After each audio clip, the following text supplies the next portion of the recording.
বিশ্বকাপে বাংলাদেশ নাই তো কি হয়েছে?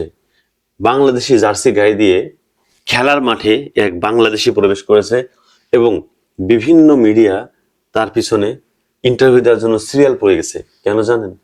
বাংলাদেশ নাই তারপরেও বাংলাদেশের জার্সি কেন আপনার গায়ে?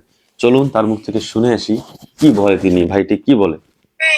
রিসেন্টলি অস্ট্রেলিয়ান একটা মিডিয়া থেকে আমাকে ইন্টারভিউ দিয়েছে। আমি অলরেডি 2-3 জায়গায় ইন্টারভিউ দিয়েছি। And that's it. পাকিস্তানি বা ভারতীয়রা কি বলছে?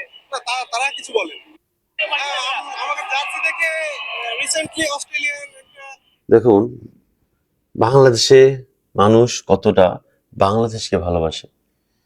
বাংলাদেশকে ভালোবাসার কারণেই তারা বাংলাদেশি জার্সি গায়ে দিয়ে খেলার মাঠে প্রবেশ করেছে সম্ভবত পাকিস্তানকে সাপোর্টের জন্য। যেহেতু পাকিস্তানের ম্যাচ ছিল, অবশ্যই পাকিস্তানকে সাপোর্ট করছে বাংলাদেশি ভাই। সাপোর্ট করার জন্যই খেলার মাঠে বাংলাদেশি জার্সি গায়ে দিয়ে গেছেন। এটাই আমরা আমাদের দেশকে কতটা ভালোবাসি, এটাই তার নমুনা। আমাকে জার্সি দেখে রিসেন্টলি অস্ট্রেলিয়ান একটা মিডিয়া থেকে আমাকে ইন্টারভিউ দিয়েছে। আমি অলরেডি 2-3 জায়গায় ইন্টারভিউ দিয়েছি। And that's it. পাকিস্তানি বা ভারতীয়রা কি বলছে? না, তারা কিছু বলেন।